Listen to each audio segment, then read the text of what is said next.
Welcome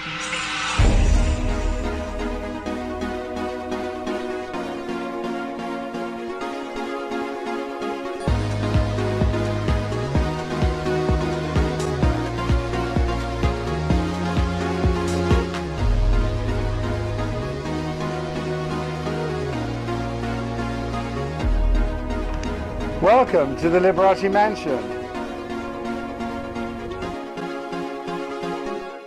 Welcome to Under the Vegas Sun, live from the Liberace Mansion, looking at the people, the events, and the news surrounding Las Vegas and the entire Vegas Valley. Hello, I'm Steve Shore.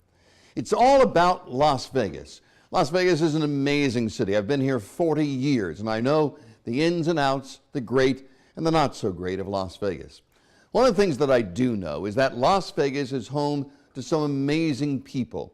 Not only the people who live here, who call this place their home, but the people who really bring about what Las Vegas is all about. The music, the shows, the sounds. It's all together entertainment. And Las Vegas is indeed the entertainment capital of the world. From the big shows like Cirque du Soleil, to the big names like Garth Brooks and Lady Gaga, to the shows that you want to come back to over and over and over again, shows like the Shintas.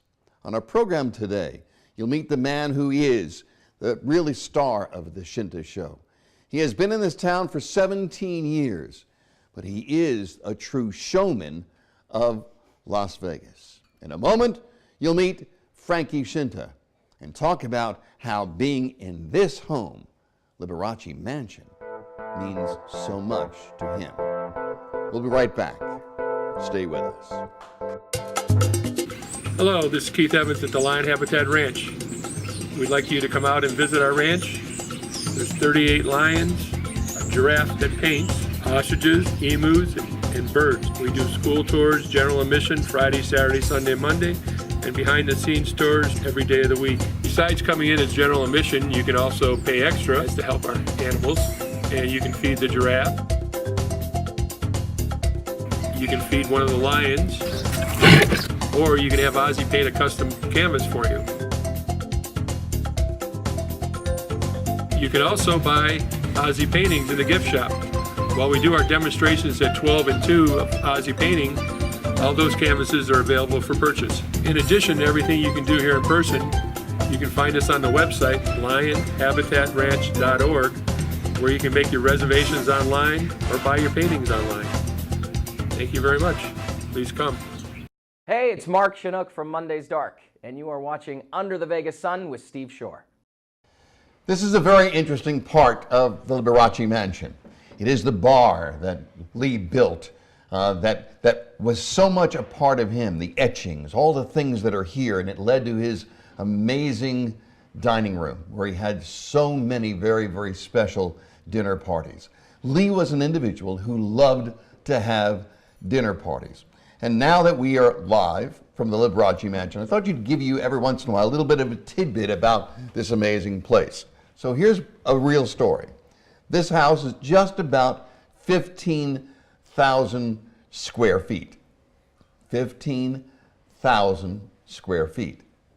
But interesting enough, it has but 2 bedrooms in the whole house. 2 bedrooms. But yet, there are 10 bathrooms. Liberace was an amazing man. Speaking about amazing, once again, our very, very special guest on the program is a man who I introduced you to last week. He's a Las Vegas performer. He's a true showman. He is all the things that Liberace always wanted to see on stage. An individual who performs for the audience. The audience feel like they're very special. Our guest today, once again, Frankie Shinta. Welcome back to the program. Good to be back. And you know, you're at my favorite place. I know. You're at the bar. Okay, we have to toast that. Toast. Being in Liberace's mansion is Oh my just God. a wonderful It's thing. amazing. All I could think of is, everybody loves somebody. That wasn't Liberace. No, but I could think he probably stood here at least once. Gene Martin was definitely here. I mean, if there was booze. I don't have any doubt. So last week when we talked and introduced you to the audience, One of the things we talked about was your amazing beginning, child prodigy, but we didn't get into how you really got to Las Vegas and how this became a place that you wanted to be. I know Buffalo, New York is where you're from. You spent a lot of time in Buffalo. Your dad was a firefighter. You had family members who were part of other first responders, police officers. And you and your brother and other members of the family put together an amazing group called the Shintos, a family organization. But being in Las Vegas, I thought at the time, was something that was just a fleeting fancy for you. It was a nice thing to be able to say, I performed in Las Vegas. How did you get to this town? You know, in the beginning, that's what we thought. We'd come here for a couple of years, and then it would look great on our resume wherever we traveled, because we had already been traveling to places like all over New York State, all over Ohio, Michigan, Chicago, all those East Coast, Midwest places, St. Louis. When it happened, you know, being an Italian kid, you know how many Italian guys told me, I'm going to get you to Vegas? That exact voice, too. That's the voice they all use. I'm going to get you to Vegas. And I think out of the 1,001 that said that to me, one came through. His name is Joe Vicari. He's a restaurateur in Detroit. He has 22 restaurants, all high-end restaurants. Derek Stevens, who owns the D, I'm getting ahead of myself. Joe Vicari said, I'm going to get you guys to Vegas. And he said it with tears in his eyes. This was after our show one night. I said, you know, Joe, I said, I love you, buddy. Don't say that. Everybody said, I'm going to get you to Vegas. He sat down with a group of about 10 guys. A lot of them were Italians, old Italians, and one Irish guy named Dick Scott, honest to God. And he said, I want to take these guys. It's going to cost us maybe $250,000. I want to know who's in with me. $250,000. $250,000. Well, you got, in those days, you're coming here, you got to buy the room. Four-walling, right, which everybody does now. Not me, no more, thank God. But Joe Vicari bought the little showroom at the Hilton for a year. Dick Scott said, I'm in. Nobody else did, Dick Scott. We did 6 months. With that, the Rio, the Tropicana, there were hotels coming after us from every angle. Those were the days when entertainers were all big entertainers. The names in this town were being paid to perform. Now it doesn't happen anymore. So we took the Rio's offer, which was a lot of money. And it became the Shinto showroom. It did. Don't say that 10 times in a row. Shinto showroom, Yeah, no, you right. get arrested. You can't. That's exactly. You'd be swearing. We did 1 year. Before that year ended, they added 5 years. There we were, Rio Hotel. Then 2007-8 happened and things changed in Vegas. And they said, you know what, if you want to stay, we want you, but you got to pay to perform here now. Well, I'm thinking 12, 15 bucks. They wanted like 20 grand a week. And I said, no. To perform in their showroom. To perform, like a stripper. That's Right. what strippers do. You pay to perform. I wouldn't know. But of course, me neither. Believe me. You remember the Chippendales? I'm not one of them. Chip and don'ts. Chunkendales. So my manager at the time said, you know, the Hilton wants you back. They would love the Shintos back. They'll promote you. All you got to do is pay the union guys. How much was that?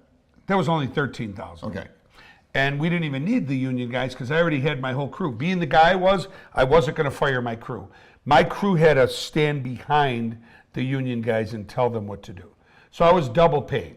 By the time you spread out all that money, because I'm one of those guys, if I tell you you're working for me, you're there till you want to leave. But the Hilton was, at that time, it's now the Westgate, the Hilton was the place. It was the home of Elvis. Yep. It was the home of Liberace. Yep. It was the home of so many great performers. And now, Frankie Shinto. Well, we stayed there as long as we could after losing almost $1 million. Then we went on tour. Then the Sahara, I like to call it the Titanic. We went there and probably lost another $1 million, you know, because you just can't. If there's not a marriage between the casino and the entertainer, Doesn't work. Doesn't work. Unless you're Celine Dion. Right. Because she's going to sell tickets. We're not an international name. But if you come see the Shintos at the Plaza or wherever we perform, thank God. If you come see our show, one thing I can promise you, you're going to come back. I don't care if you're 10 or 99. You know, we have a live studio audience, and I should tell everybody. They are live. Look at them all. Hi, everybody. So we have a live studio audience, and it is about the audience, and it is about the things that you get out of the audience. But here's my question to you as a performer. There are definitively some positives and negatives about performing in front of the public at any given time. So for you, what's the negatives? What are the things that you go, oh, am I going to do this tonight? I think for me, it's the business end, because I handle the family business now. The business end is the toughest part of me, because when you're booking gigs, and which I love to do, because if I handle it, I know it's going to be done, because I do it for my art. There's no downs for me. There really isn't. When you don't feel well and you got to get up there, it's hard sometimes. Once in a blue moon, you get a fever or a flu. I never let anything stop me. I think I've missed 2 shows in my life. What about the hecklers? Oh, I love them. I ruin them. Are you kidding me? Between my brother and I mean, hecklers I love. I mean, because that's opening the book of ad lib. It's like, come on, bring it on. That's what we're good at. I love that stuff. I love when somebody gets up to go pee. I love it because the whole show stops. You can't say that on TV. Oh, when you got to tinkle. That's better. No, my audience goes pee. They don't tinkle. No, they don't. Oh, no. But when they get up, we no matter what I'm doing, if I'm doing, I stop and go, really? You got to be, all right, we'll wait for you. And I'll literally sit down on the stage, and Pete will start polishing his drums. My whole orchestra jumps in on it. You know, my brother's on the phone, I yell, 2 pizzas, chicken wings. And then we go, no, we can't wait. And so they leave, they come back, and I either have the whole audience throw them the finger, or I have them go, welcome back, Bill. You know, I mean, it's one of those shows where it's different every night. So if the negatives are so few, the positives then have to be many. They are, man. Look at your smile. Look at your smile. I live to do it. I can't wait. I don't love it. I live for it. And when you got an audience in front of you, that's like oxygen. It's like the air that you breathe. And that's what I've lived for since I was a little boy. When I played with Guy Lombardo, I was about 10. And my banjo string broke. They said 3 songs, that's it, kid. It was Guy Lombardo. It was like working with Doc Severinsen or like, the Tonight Show band now. 3 songs. So I did the first song. Bang, the string broke. And they're going, okay, he's done. I go, no, folks. I looked at the audience. I go, don't anybody move. I'll be right back. I'm going to fix my string. And they all clapped. So now they got to bring me back on. There I was. I fixed the string. 10 years old? You thought about that? I had to get back up there. It was an orchestra. I usually played with an accordion player. And he was 90, half dead with a tooth. 1 tooth. So it was, that's the thing I lived for. Las Vegas was the home of some amazing lounge acts. Oh.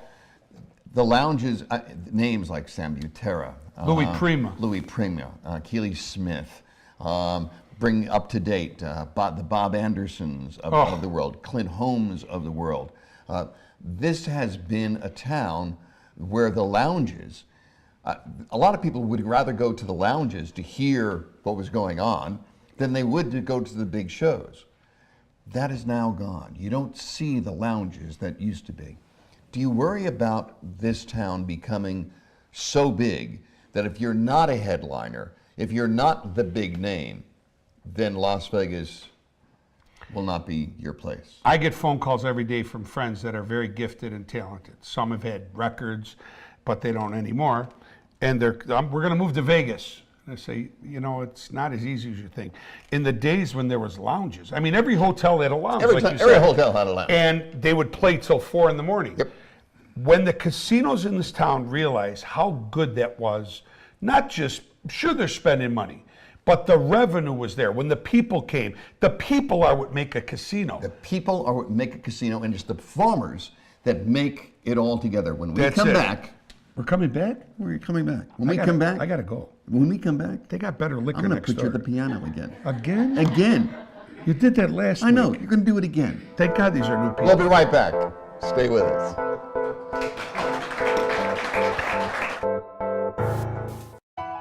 News, In today's world, news has become even more important in our lives. Hello, I'm Steve Shore. For some 40 years, Las Vegas has been my home, and it's been good to me. Now, I want to give back.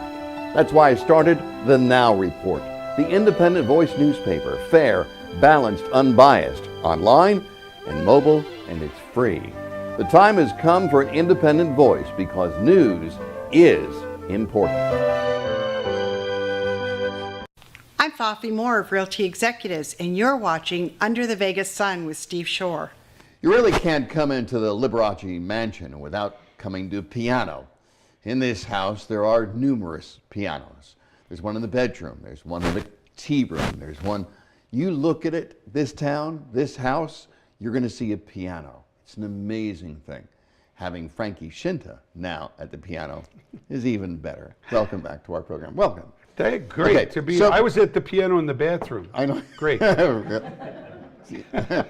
a chord, did you? Yes, Yeah, one long chord. One long chord. Okay, go ahead.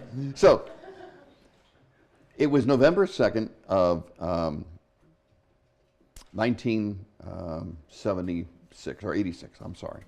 It was the last performance of Liberace in the one place that Liberace wanted to perform all the time. And that was Radio City Music Hall in New York. Sold out crowd. I mean, it was a sold out crowd. Always, yeah. And Lee played a song that had every single person in that audience on their feet. It became almost, throughout his career, his signature. It was also the signature of another great performer, Durante.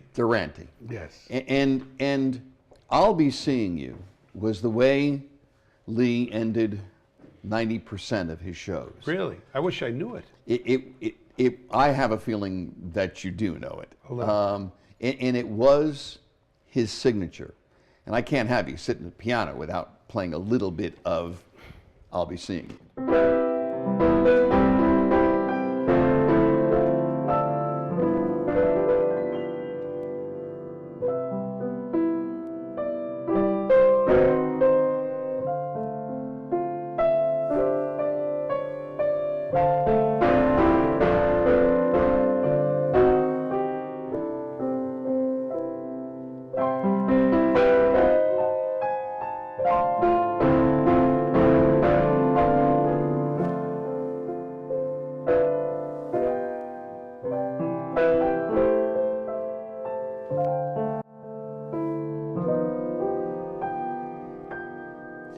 That's all I know of it. It's all about the way you play. There were so many critics in Lee's career. Some critics that panned him, that said he was too much a showman, that he really didn't play the piano, he played the piano. Is there such a thing as too much of a showman? I don't know. Right. I don't know. But he played the piano with such force. I didn't call it force over the time. I believed he played with passion. Is that what drives you forward? Is that what drives the great entertainers forward? Is it the passion or is it the talent?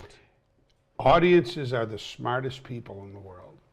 If you don't get up there with passion, they know it within 5 minutes. And whether how big you are, how small you are, nobody will sit there through a whole concert of someone that has no passion. You got to have that. And that's the only reason I do it. If I ever lose the passion, God forbid, to do what I do, I'll walk away and never go back. But I don't think I'll do. The day they put me in the casket, I think, then I'll go, wait, one more song. One more song. There was a time that that Liberace was the biggest, the highest paid entertainer in Las Vegas. And in all of that period of time that I knew him and I saw him in Las Vegas, he never showed that. He was just a humble individual, liked bling.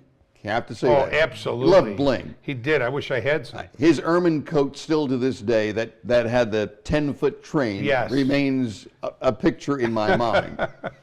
But it never got to him. How do you separate? What the audience, like this audience Yes. here, when they feel what you do, from what the man that you are? My dad told me as a little boy, I don't remember what I said or did, but Dad was a man of he was very soft-spoken. When he got mad, he spoke softer. He grabbed me one day and he said, listen, remember, no matter how big you get on the way up, be nice because you meet the same people on the way down. And I always remembered that, and you gotta be nice to people. Without an audience, you're nothing. No, even if you got 1 million records, without an audience, it's just a record. And it could be money, money's nothing. The audience, that feedback you get from a crowd. So I've always been humble, and I never say I'm lucky to do this, this is how hard I worked to get here. I'm blessed that that we still fill a showroom, no matter where we go. You know, I sit in your show when I've seen you, and there are times that you get up to the microphone and you sing at the microphone. But then there are times when you get behind the piano and a different Frankie Shinta comes out. That different side of you that sees this not only as an instrument, but as an extension of who you are. When did that happen? When did that occur? Wow. I think the first time I sang a ballad sitting at the piano, and the reaction of the audience, I didn't have a great voice. I still don't.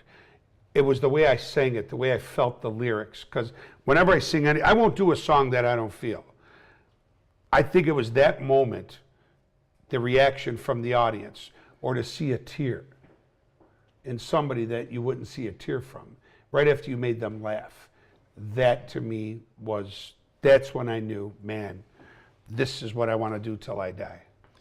Is there a part of what you do at any time that you do for you? I would watch Liberace, and there were times that he would play classical, and he loved playing classical. And then he'd do his version of pop, and it was an amazing version of pop. He was crazy good on the piano. Crazy good on the piano. But when he did Boogie Woogie, there was a side of him that came out that the audience saw. He would bounce. He would bounce. I mean, he would truly bounce at the piano. What side of you do you want people to see? Wow. I know he did a lot of this. See, it's not easy to do. But he did it. See, I'm not a piano player, I'm a hacker, but he loved it. For me, I love the ballads. I love a good ballad. I remember Sinatra's All the Way. I always loved doing that one, you know. Or a song like, because everybody has somebody in the back of their mind that you never forget. I don't even know what key I do it in because I've never sang it, I don't think, at the piano. In the wee small hours of the morning, when the whole wide world is fast asleep, I lie awake and think about the girl and never even think of counting sheep. When the whole wide world has learned its lesson, you'd be hers if only she would call. In the wee small hours of the morning, that's the time I miss her most of all.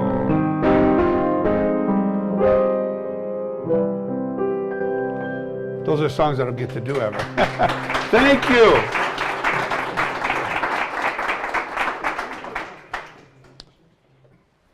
When all's said and done, when time has come, what do you want people to think about Frankie Shinta?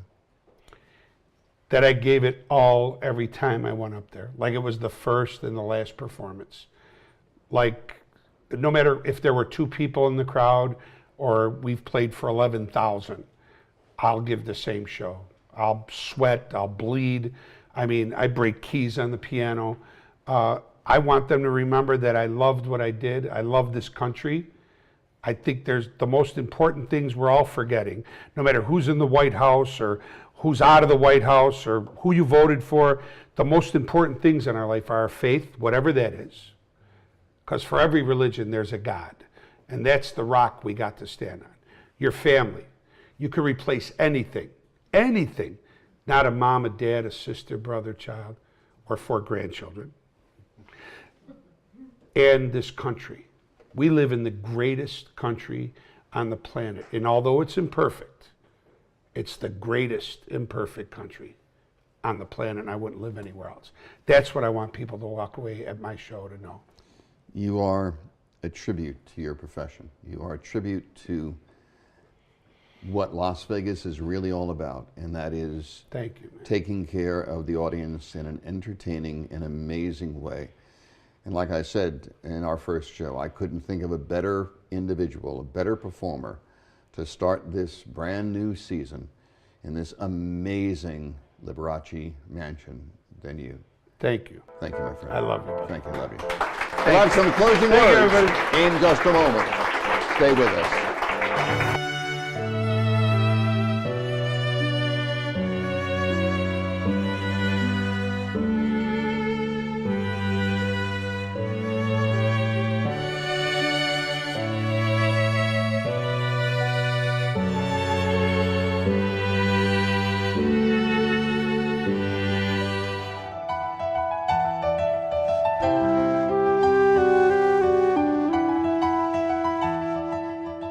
Hi, I'm Frankie Shinta, downtown's king of entertainment.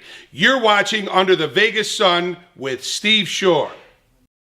When you come to a point of your life where you've seen the good times and gone through the bad times, knowing there are people out there who still dedicate their lives to entertain you, to make you feel better even for that 60 or 90 minutes, it's a time that you should feel we're so lucky to be alive.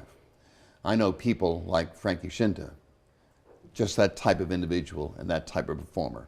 I'm so honored and so thrilled that he spent the past 2 weeks with us. In our next show, coming up just a week from now, we're going to bring you the man who made this Liberace Mansion what it is today. His name, Martin Ravenhill. His story, even more amazing. And we'll show you more parts of this amazing house called the Liberace Mansion. That will be next week on our program. Until then, I'm Steve Shore. Be safe and enjoy life under the Vegas sun.